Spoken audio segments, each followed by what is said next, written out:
I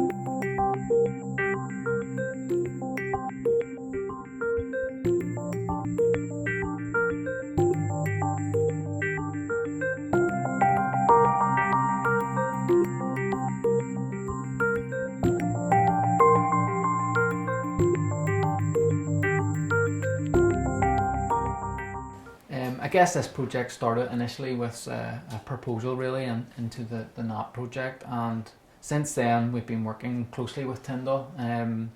They facilitate a couple of trips down to Cork, which is very useful. You get to engage with all the parties there and sort of put your specs across of what you really need in the device, which is really great. They have excellent expertise, and the facilities there are also excellent, and without that sort of dual approach, then we wouldn't really have been able to get something quite as sophisticated as this, and it's really great we can have this now as our research platform to take things forward. I've been working now in assistive technology for about the past 15 years, since 2001 here at Ulster University. I'm part of the Smart Environments Research Group here, and we focus on a number of key areas, but this project sort of touches on two of those, and that's wearable computing and motion and behavioural analysis. And really what this project's about, it's about a smart insole that helps us record gait in an everyday manner, and I guess that is the key to the technology, that it allows us to record a person's gait in a sort of free living context. We're not restricted to recording gait in a lab, for example.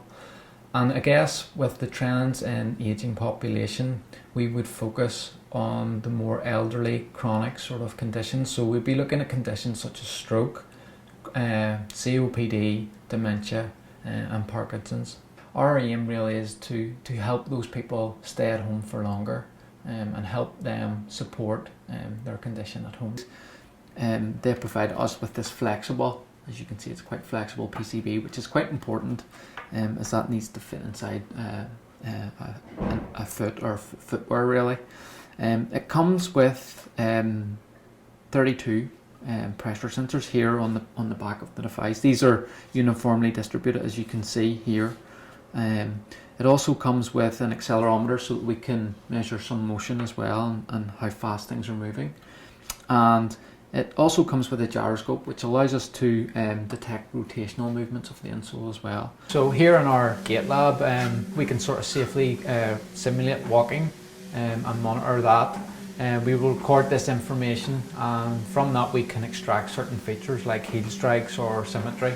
And that's useful for feedback to a stroke patient in order to provide sort of some guidance or feedback on how they would progress during their rehabilitation process. Before we received the insole from Tyndall, which is this lovely flexible piece of equipment here, we were working with another system which, as you can see, consists of 8 sensors. So the 32 sensors on the piece of hardware Tyndall have given us is sort of 3 times the amount or 4 times the amount. These are another disadvantage of these is that they can slip around and move a little bit as well. So that is another issue with this system. The major issue though comes when donning and doffing one of these devices, particularly for someone who's had a stroke. They often would be debilitated on one side, making it difficult to put on. So I just wanted to demonstrate how to put one of these on. So normally it will take somebody with sort of 2 hands to put one of these on, and then this would need also slipped in to the insole and also connected via the ribbon cable here as well, which you can see is quite difficult even for me to do here on the demo. Okay, so that just demonstrates really the problems that we have with the older system. The new system simply just slips into the insole and doesn't have any of those problems, as all the circuitry and sensors are all embedded in this one flexible circuit board. As well, this device is also very expensive as well. You could be talking in the region of £2,500 perhaps for just one of these, and when you take that you need a pair of these, then that kicks it to about £5,000 and not euros. This device, on the other hand, as you can see, has incorporated all the sensor technology on this side and all the electronic unit circuit board that's in this on this side of the circuit board. So it's all in one, and it's flexible as well. So it's a lot smaller, it's more flexible, and it has a higher density of pressure sensors on there as well. As you can see, there's 32 of these on here. The next steps for us really with a device like this allows us the capability really of running some trials with real patients, both healthy patients perhaps to start with maybe, just iron out any little problems perhaps, but then we'll be moving on to trials with stroke patients and testing it with that real sort of patient population.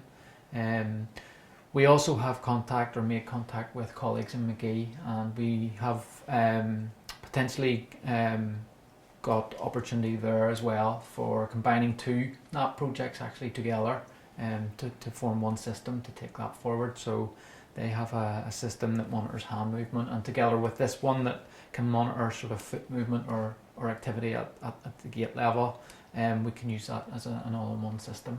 So we'll be looking to do that, and again then there's also an opportunity for us to incorporate this into existing projects that we've already got up and running. So rather than starting something fresh, actually slotting it straight in there into an existing project. So a good example of that for us is a project we have to help monitor ankle sprains. So if you've had an ankle sprain, we are offering a device at the minute which is just basically an app that lets you watch the exercises and take part in those to help rehabilitate after an ankle sprain. By adding this device into the mix will allow us to assess how far along the patient might be in that rehabilitation process, and allow us actually to quantify the measurement at the foot to have an accurate sort of record of their rehabilitation process really. So those three sort of things are the way we're going forward with this at the minute. When Richard came to us with the proposal for a smart insole for gait monitoring, there were a number of significant challenges to overcome. First and foremost, there was a complex piece of circuitry that had to be designed and miniaturized onto a flexible insole for insertion into a shoe. Next, the functionality of the shoe had to be increased. A number of extra sensors like temperature sensor, inertial measurement unit, but also the number of pressure pads increased from around 8 to 32. With the experience and the technical expertise in the Tyndall Wireless Sensor Network group, we knew that we could overcome these challenges. It also had to be made wireless, and battery lifetime had to be enough to enable measurements to be taken over at least an 8-hour day. The final challenge was to ensure repeatability of results, to avoid physical irritation of the patient from wearing this insole in their shoe, and lastly, to avoid any damage to the delicate electronics on the insole itself. This necessitated some clever packaging, if you will, of the device, sandwiching the delicate electronics on the insole between dual layers of gel-filled insole similar to that which I'm showing up here now.